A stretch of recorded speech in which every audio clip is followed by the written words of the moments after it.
J'ai vu le sang couler pour la première fois ce soir-là, sur le quai de la Seine, sous les lumières tremblantes des réverbères. Ce n'était pas le mien, pas encore, mais celui d'un inconnu dont le corps s'effondrait comme une marionnette au fils coupé, et j'ai senti un frisson de joie perverse me traverser, la joie d'un homme qui, enfin, touchait du doigt la vengeance qu'il avait mijotée pendant des années. J'ai sorti mon téléphone, et au lieu d'appeler les secours, j'ai écrit « C'est fait. Il ne souffrira plus ». Mais ce message n'était pas pour moi. Il était destiné à une femme que je ne connaissais pas, une erreur de destinataire qui allait tout changer. Paris, cette ville des amants maudits et des secrets enfouis sous les pavés humides, m'avait toujours paru un théâtre idéal pour mes tourments.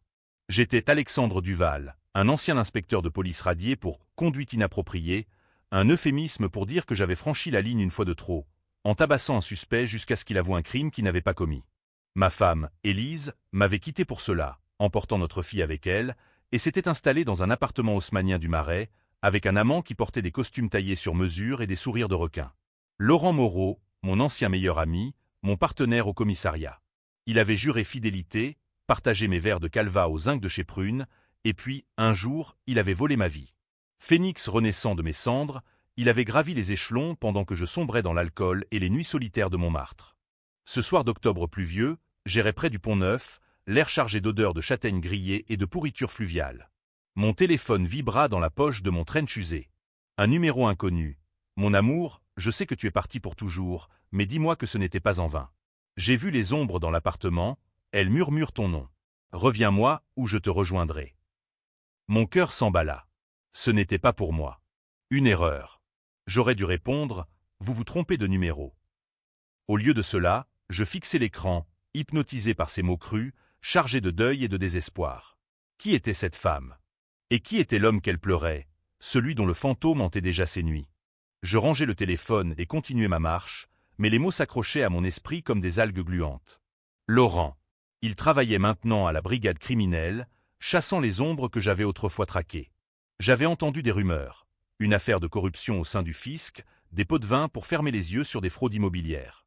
Rien de concret, mais assez pour que je commence à creuser, à force de nuits passées à fouiller des archives numériques volées sur un vieux laptop. Et si cette femme? Non, c'était absurde. Pourtant, quand un second message arriva, 1 heure plus tard, la police est venue aujourd'hui. Ils posent des questions sur toi. J'ai menti, comme tu me l'as demandé. Mais je ne tiendrai pas longtemps. Je sus que le destin m'offrait un fil à tirer.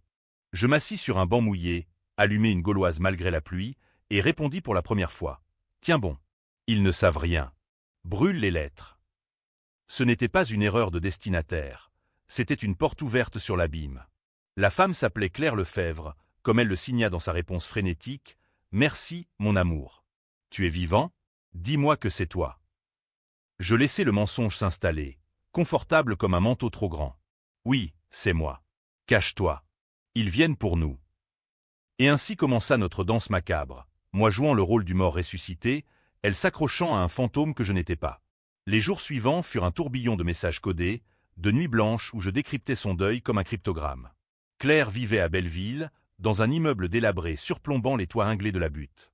Son mari, Étienne, avait été retrouvé assassiné près de la Bastille, une balle dans la nuque, les mains liées par des menottes de la police, ironie du sort. Officiellement, un règlement de compte avec des trafiquants albanais. Mais Claire savait la vérité. Étienne était un indicateur, un flic sous couverture qui avait trahi ses propres, et Laurent Moreau était l'homme qui l'avait recruté. Ou du moins, c'est ce que ces mots trahissaient entre les lignes. Il t'a promis la protection, mais il t'a vendu. Comme il m'a vendu à toi. Était-ce à moi qu'elle s'adressait? Non, à Étienne. Mais dans ma tête, les pièces s'emboîtaient. Laurent avait toujours eu le don pour les doubles jeux, pour trahir en souriant. Je commençais à suivre Claire, discrètement, depuis les ombres des ruelles étroites. Elle était une silhouette brune, voilée de chagrin, ses pas traînant sur les pavés irréguliers. Un soir, je la vis entrer dans un café basque de la rue des Rosiers, et là, assis en face d'elle, il y avait lui, Laurent, mon traître, avec son air de chien fidèle. Il parlait à voix basse, ses mains couvrant les siennes, murmurant des consolations qui sonnaient faux. Étienne était un héros, Claire. Il a payé pour ses erreurs. Elle secoua la tête, les larmes coulant. Et toi? Tu étais son ami. Pourquoi ne l'as-tu pas protégé? Il baissa les yeux, et je vis le serpent se lever. J'ai essayé. Mais les ordres venaient d'en haut. Je quittai le café le cœur battant, la rage bouillonnant comme un vin trop tannique. Laurent savait pour Étienne. Pire, il était impliqué. Et moi, en répondant à ses messages, je m'étais glissé dans la peau du mort, devenant complice d'un secret qui n'était pas le mien. Mais n'était-ce pas l'occasion parfaite? Ma vengeance contre Laurent mijotait depuis 5 ans, depuis qu'il avait couché avec Élise sous mon toit, depuis qu'il avait témoigné contre moi au tribunal interne, me faisant rayer des cadres. J'avais géré le divorce en silence, vu ma fille grandir sans moi, et maintenant, ce fil tendu entre Claire et le passé d'Étienne menait droit à lui. Les messages de Claire devinrent plus intimes, plus désespérés. Je sens ton odeur sur les draps. Viens ou je détruirai tout. Je répondais avec une cruauté calculée. Pas encore. Patience. La vengeance est un plat qui se mange froid. Elle mordait à l'hameçon, me racontant des bribes. Étienne avait découvert un réseau de corruption impliquant des hauts gradés, dont un certain LM, qui protégeait des promoteurs véreux en échange de dessous de table. Laurent. Et moi, j'alimentais le feu, envoyant des indices anonymes à un journaliste que je connaissais, un certain Duval, moi-même, sous pseudonyme.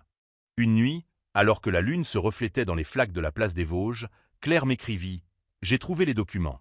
Dans ton bureau secret. Ils te condamnent tous. » Pièces jointes, des scans de rapports falsifiés, des virements bancaires vers des comptes offshore.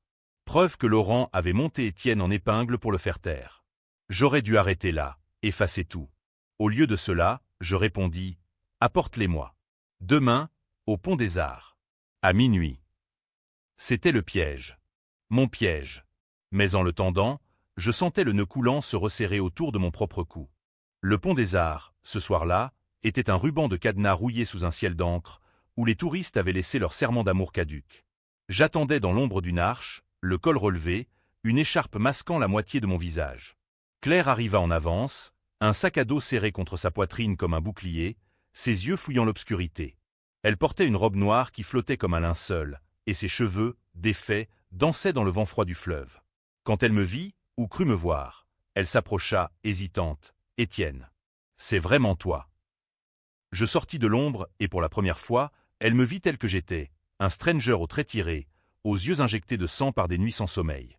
Elle recula, le sac glissant presque de son épaule. « Qui êtes-vous » Sa voix était un murmure brisé, chargé de cette terreur française, celle qui fait trembler les lèvres avant les mots. Je levai les mains, paumes ouvertes. « Je m'appelle Alexandre. J'ai reçu vos messages par erreur. Mais ils m'ont sauvé. » Elle secoua la tête, des larmes perlant déjà. « Sauvé ? Vous avez lu. Tout ? Mon deuil, mes secrets. » J'acquiesçai, et dans ce silence, je vis le gouffre s'ouvrir entre nous. J'avais violé son intimité comme un voleur dans la nuit, pillant ses peines pour assouvir les miennes. Je lui racontai une version édulcorée. Comment les messages étaient arrivés un soir de désespoir, comment j'avais cru à une erreur mais m'étais accroché, fasciné par son courage face à la perte. Votre mari, Étienne. Il combattait les monstres. Et l'un d'eux est un ami à moi. Un traître. Elle s'effondra sur le banc froid, le sac entre nous comme une offrande empoisonnée. Laurent Moreau. Il a promis à Étienne l'immunité pour ses aveux sur le réseau. Mais il l'a livré. Étienne gisait dans une mare de sang, les yeux grands ouverts, et moi. Moi, j'ai dû mentir à la police, dire qu'il était clean. Ces mots coulaient, un torrent de confessions que j'aspirais comme un vampire. Nous parlâmes pendant des heures, le fleuve en contrebas murmurant ses secrets ancestraux. Claire révéla le cœur du nœud. Étienne n'était pas qu'un flic, il était mon remplaçant involontaire. Après mon renvoi, Laurent l'avait recruté pour une opération secrète, utilisant les mêmes méthodes que moi, intimidation, faux témoignages. Mais Étienne avait craqué, découvert que Laurent détournait des fonds pour financer sa vie de luxe. La villa en Normandie, les bijoux pour Élise, ma Élise. Il voulait vous contacter, Alexandre. Il savait pour votre femme. Laurent est un serpent, m'a-t-il dit une fois, avant de disparaître. Le monde bascula. Laurent n'avait pas seulement volé ma famille. Il avait construit son empire sur les ruines de vies brisées, la mienne, celle d'Étienne. Je pris le sac, sentant le poids des documents comme une sentence. Je vais l'exposer. Pour Étienne. Pour nous tous. Claire me fixa, ses yeux verts comme la mer agitée de Bretagne. Et si c'était vous qui tombiez ? Vous avez déjà perdu temps. Sa question me transperça, un écho de mes propres doutes. J'avais géré le crime une fois, en couvrant un collègue pour un homicide accidentel. Un suspect qui s'était suicidé en cellule après mon interrogatoire trop zélé. J'avais porté ce secret comme une croix, et voilà que l'histoire se répétait. j'allais ganter le crime d'Étienne, devenir le bouc émissaire si les choses tournaient mal. Les jours suivants furent une spirale de tension, un opéra wagnérien où chaque acte menait au chaos. Je contactai mon journaliste, envoyant des extraits anonymes. Virement de Laurent vers des sociétés écrans, enregistrement volé où il ricanait au téléphone. Étienne? Un pion. Comme Duval avant lui. Le scandale éclata dans le monde, une bombe à fragmentation qui ébranla la brigade. Laurent fut suspendu, interrogé, son sourire de façade craquelant sous les projecteurs. Et moi, je restais dans l'ombre, mais pas invisible. Un soir, en rentrant dans mon studio exigu de la rue Le Pic, je trouvai une enveloppe glissée sous la porte. Une photo de ma fille, Louise, jouant dans un parc, avec au dos « Arrête ou elle paie ». C'était Laurent, bien sûr. Il avait toujours eu des antennes, des indices dans chaque bistrot. Je serrai le poing, le papier froissé comme sa gorge dans mes rêves. Claire m'écrivait maintenant directement, nos échanges passant de l'erreur à la connivence. Il sait pour nous. Il m'a appelé, m'a menacé de révéler que j'ai aidé Étienne à falsifier des preuves. Falsifier? Le twist me frappa. Étienne n'était pas innocent. Il avait fabriqué des dossiers pour piéger des rivaux, et Laurent l'avait couvert. Jusqu'à ce qu'Étienne menace de tout balancer. Qui trahissait qui? Claire, dans sa douleur, avait-elle omis cela? Ou mentait-elle maintenant, pour me lier à elle? Je décidai de confronter Laurent. Pas au commissariat, non, trop propre. Au Moulin Rouge, là où nous avions fêté nos promotions jadis, sous les néons vulgaires et les rires forcés. Il était là, au bar, un whisky à la main, l'air d'un roi déchu. Alexandre. Le fantôme revient. Son ton était mielleux, mais ses yeux trahissaient la panique. Je m'assis, commandai un pastis, pour Étienne. Et pour Élise. Il pâlit. Tu sais, c'était une erreur, vieux. Elle est venue à moi, brisée par tes excès. Excès. Le mot me brûla. Et Étienne, tu l'as exécuté pour un chèque en blanc. Il rit, un aboiement sec, il se prenait pour un justicier. Comme toi. J'ai dû choisir, lui ou ma carrière. La conversation dérapa, des mots comme des coups de couteau. Il avoua tout, le meurtre commandité via un tireur albanais, les menottes pour faire passer ça pour un suicide interne. Tu aurais fait pareil, Alex. Pour Louise. Il osa prononcer son nom. Je bondis, le plaquai contre le comptoir, ma main sur sa gorge. Les videurs nous séparèrent, mais pas avant que je murmure, c'est loin d'être fini. Dehors, sous la pluie battante, je vomis, non de dégoût, mais d'exaltation. La vengeance prenait forme, mais à quel prix? Claire m'attendait au coin de la rue, un parapluie inutile à la main. Tu l'as vu? Demanda-t-elle. Je hochai la tête, et pour la première fois, je la touchai, une main sur son épaule, un geste qui scella notre pacte maudit. Les ombres de Paris s'allongeaient comme des doigts crochus, et dans cette ville de lumière factice, notre alliance avec Claire devint un balai de trahison potentielle. Nous nous rencontrions dans des lieux anodins. Un salon de thé de la rue de Rivoli, une librairie poussiéreuse près de l'Opéra, où les murmures se perdaient dans le bruit des passants. Elle me donnait des fragments, un enregistrement où Laurent riait de la mort d'Étienne, une liste de témoins achetés. En échange, je lui offrais ma rage, mon expertise de flic déchu pour traquer les failles dans son armure. Mais sous la surface, le doute rongeait. Était-elle vraiment veuve éplorée, ou un pion dans le jeu de Laurent? Ses yeux, quand ils croisaient les miens, portaient une lueur ambiguë, comme celle d'une Madeleine repentante dans un tableau de Delacroix. Un après-midi, alors que les feuilles mortes tourbillonnaient place Vendôme, elle m'avoua le secret qui avait failli me faire rompre. Étienne et moi. Nous n'étions pas mariés. C'était une couverture. Il m'a recruté pour l'opération, moi, une ancienne informatrice pour les stupes. Son aveu était un coup de poignard tordu. Claire n'était pas une innocente. Elle avait trafiqué de la cam dans les clubs de Pigalle avant de se ranger, attirée par les promesses d'Étienne. Il m'a aimé, vraiment. Mais Laurent, il nous a utilisés tous les deux. Utilisés. Le mot résonna avec ma propre histoire. Laurent m'avait utilisé pour ses avancements, me jetant au loup quand j'avais refusé de falsifier un rapport sur un politicien corrompu. Était-ce le cycle des traîtres français, cette nation où la loyauté est un mot de la comédie française, prononcé avec un sourire en coin? Nous planifiâmes la contre-attaque, une fuite massive vers la presse, couplée à une confrontation publique. J'infiltrai un gala de charité à l'hôtel de Crillon, où Laurent paradait en smoking, entouré de juges et de banquiers, ces vampires du pouvoir qui sucent la moelle de la République. Élise était là, radieuse dans une robe rouge sang, son bras passé sous le sien. Nos regards se croisèrent à travers la salle, et pour la première fois depuis des années, je vis la fissure, du regret, de la peur. Elle s'approcha pendant que Laurent discourait sur la lutte contre la corruption, un verre de champagne à la main. « Alex, qu'est-ce que tu fais ici ?»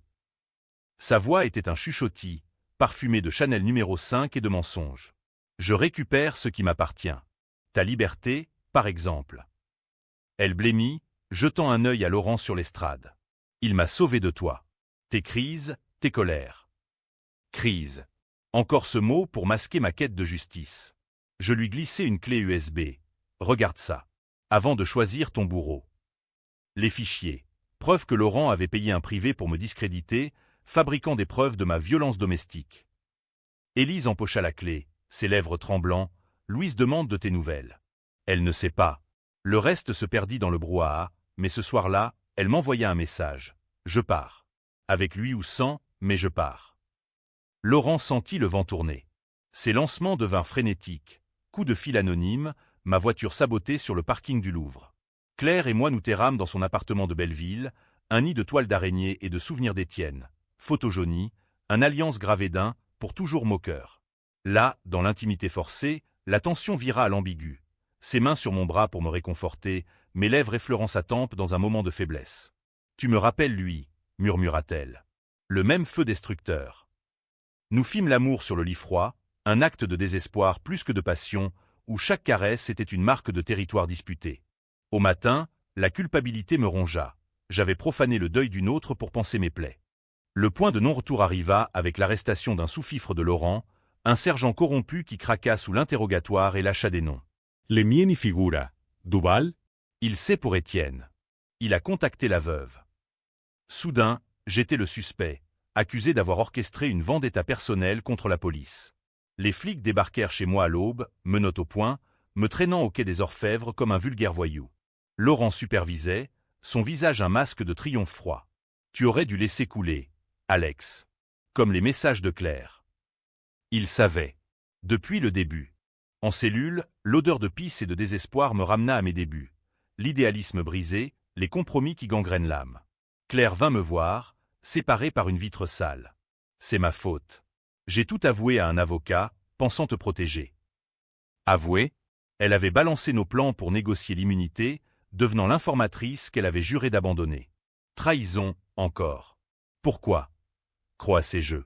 Ses yeux, rougis, pour survivre. Comme Étienne l'aurait voulu. Le monde s'effondra. J'avais géré ses secrets, porté le poids d'Étienne, et maintenant, elle me vendait pour sa peau. Mais dans cette chute, la vengeance muta, non plus contre Laurent seul, mais contre le système qui nous avait tous mâchés. J'avouai tout en interrogatoire, pas pour me sauver, mais pour les impliquer tous. Moreau a tué Lefebvre. Et moi, j'ai couvert le mort pour le venger. Mensonge pieux, j'accusai Laurent d'avoir manigancé le meurtre, me positionnant comme témoin clé. Le chaos s'ensuivit. Perquisition, fuite, un procureur furieux. Laurent fut coffré, hurlant mon nom comme une malédiction biblique. Libéré sous caution, je sortis dans la lumière crue de Paris, mais la victoire avait un goût de cendre. Claire avait disparu, laissant un mot « Pardonne-moi ». Le deuil m'a rendu monstre. Et Élise? Elle appela « Louise veut te voir ». Sans lui. Un début de rédemption? Ou un nouveau piège? Le procès de Laurent Moreau s'annonçait comme un opéra bouffe tragique, un spectacle où les masques tombaient sous les feux de la salle des assises de la cour d'appel de Paris. J'étais le témoin star, le repenti qui avait osé défier le serpent. Les journaux titraient « L'affaire Duval, corruption et vengeance au cœur de la police ». Les flashs des photographes me suivaient comme des mouches, et dans les couloirs de marbre froid, je croisais des ombres familières. Collègues déchus, politiciens nerveux, Élise elle-même, venue en spectatrice silencieuse, son alliance neuve scintillant comme un défi. Laurent, en costume impeccable malgré les menottes, me fixait d'un regard qui promettait l'enfer. Son avocat, un requin du barreau nommé Duval, ironie du sort, un homonyme, le dépeignait en martyr. Monsieur Moreau a risqué sa vie pour la République. Duval n'est qu'un vengeur amer, un homme brisé par ses propres démons. Débats enflammés. J'accusais Laurent d'avoir orchestré le meurtre d'Étienne pour étouffer le scandale, citant les virements, les enregistrements. Lui contre-attaqua, révélant mon passé. Cet homme a battu un suspect à mort en 2018. Il gante les crimes depuis des années. Le jury murmura, divisé. Certains voyaient en moi un héros populiste, d'autres un psychopathe en quête de rédemption. Claire surgit comme un fantôme au 3e jour, appelée à la barre par la défense. Elle entra, pâle, les cheveux ramenés en chignon sévère, jurant sur la Bible qu'elle n'avait rien su. Étienne était mon amour, mais il mentait surtout. Alexandre m'a manipulé, utilisant mes messages pour sa vendetta personnelle. Ses mots étaient des flèches empoisonnées. Elle me dépeignait en prédateur, lisant son deuil comme un roman érotique. Le public gronda, des féministes criant « harceleur », des traditionalistes hochant la tête sur la faiblesse des femmes. J'étais le monstre maintenant, Gan Titaï Choloran, qui souriait dans l'ombre. La nuit après son témoignage, je la traquai jusqu'à un hôtel miteux près de la gare de l'Est. Elle ouvrit la porte en peignoir, les yeux rougis par le vin ou les larmes. Pourquoi, Claire? Pour lui. Elle rit, un son cassé. Pour moi. Laurent m'a offert un deal, immunité contre toi. Il savait pour notre nuit. Utilise-la, a-t-il dit. Lâché. Elle avait été son pion tout du long, une informatrice double depuis le début. Étienne l'avait soupçonnée, menacé de la quitter, et Laurent avait profité du chaos pour l'éliminer. Tu étais censé être le bouc émissaire parfait, un flic renvoyé, obsédé par le passé. La rage me submergea, un volcan français, contenu puis explosif. Je l'empoignai, la plaquai contre le mur. Tu as vendu ton âme pourquoi? Un chèque. Elle cracha, pour vivre. Contrairement à toi, qui rumine dans ton jus. Nos corps se heurtèrent, un mélange de haine et de désir résiduel, mais je reculai, écœuré. Dehors, sous la pluie incessante, je jurai, la vengeance ne s'arrêterait pas au tribunal. J'appelai Élise, la voix tremblante. Reviens-moi. Pour Louise. Elle hésita. Prouve que tu as changé. Le défi ultime. Le procès culmina en un chaos. Un témoin surprise, un hacker qui avait craqué les serveurs de la police, révélant des mets où Laurent ordonnait explicitement le nettoyage d'Étienne. Le jury se divisa, 5 pour l'acquittement, 7 pour la culpabilité, et Laurent fut condamné à 20 ans, son empire s'effondrant comme un château de cartes sous le vent de la Seine. Dans la foule en liesse, je serrai Louise dans mes bras pour la première fois depuis des mois. Elle, 8 ans, me regarda avec des yeux trop sages. « Papa, c'est fini. » « Non, murmurai-je. La presse me portait au nu, le justicier de Belleville, mais les ombres persistaient. Claire avait fui en Espagne, laissant un mot d'excuse que je brûlais.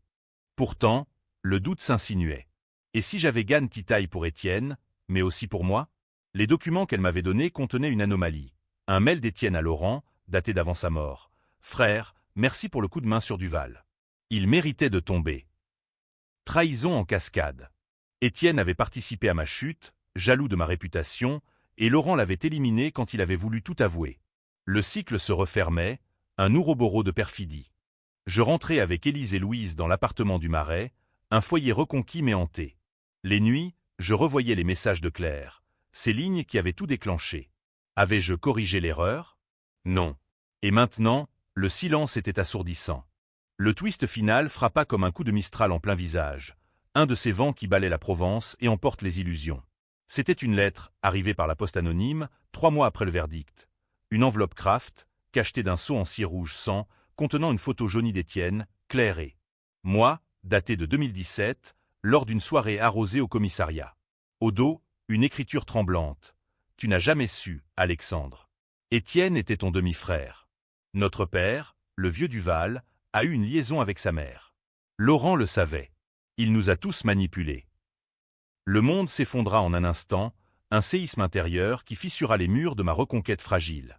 Élise pleurait dans la cuisine, Louise jouait innocemment au salon, ignorant que son père venait d'apprendre qu'il avait vengé un frère sans le savoir, un sang mêlé dans les veines du destin. Étienne, ce fantôme que j'avais invoqué via des textos errants, était de mon lignage, un secret chonju par notre père, un inspecteur véreux-mort dans l'opprobre, emportant ses bâtards dans l'ombre. Laurent, ce mordu, avait découvert la vérité en fouillant les archives familiales, utilisant cela pour monter Étienne contre moi, puis l'éliminer quand le pion s'était rebellé. Claire savait. Depuis le début. Les messages par erreur n'en étaient pas. Elle les avait envoyés à mon numéro, piochés dans les vieux dossiers d'Étienne, pour me tester, me pousser à la vengeance. Je n'ai jamais corrigé, écrivait-elle dans une note jointe, parce que tu étais le seul à pouvoir laver notre nom. Mais à quel prix? Son exil en Espagne n'était pas une fuite. C'était une retraite, attendant que je reconstitue le puzzle.